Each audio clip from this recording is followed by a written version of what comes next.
আলহামদুলিল্লাহ, প্রথম রোজা শিউরে শুরু করলাম। তো আজকে প্রথমে শুটকি বড়া নিলাম।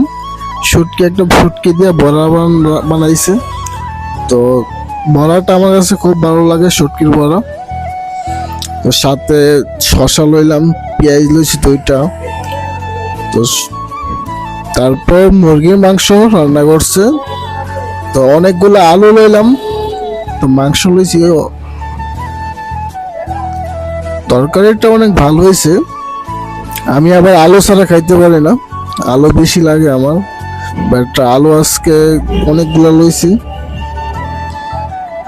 আর সাথে একটা গিলাও লইছি।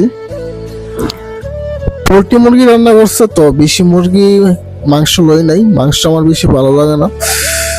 পোল্ট্রি মুরগি এমনিতে খাইতে কেমন জানি লাগে, বাট বেশি খাইতে পারি না, তো এই জন্য কম লইছি। তবে তরকারিটা অনেক ভালো হয়েছে, খারাপ না। কারণ ভালো করে পোল্ট্রি মুরগি রান্না করতে পারলে মজা আছে অনেক। হালকা জাল জাল করে রান্না করলে অনেক স্বাদ। তো সবাই শিউরি করছেন আশা করি, তা আমিও শিউরি করলাম। সবাই রোজা রাখবেন, সুস্থ থাকবেন।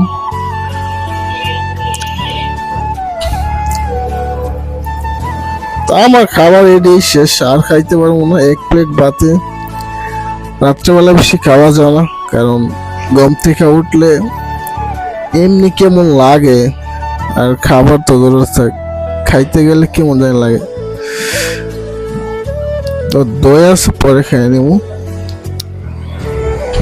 তো আল্লাহ হাফেজ, সবাই ভালো থাকবেন, সুস্থ থাকবেন, রোজা রাখবেন।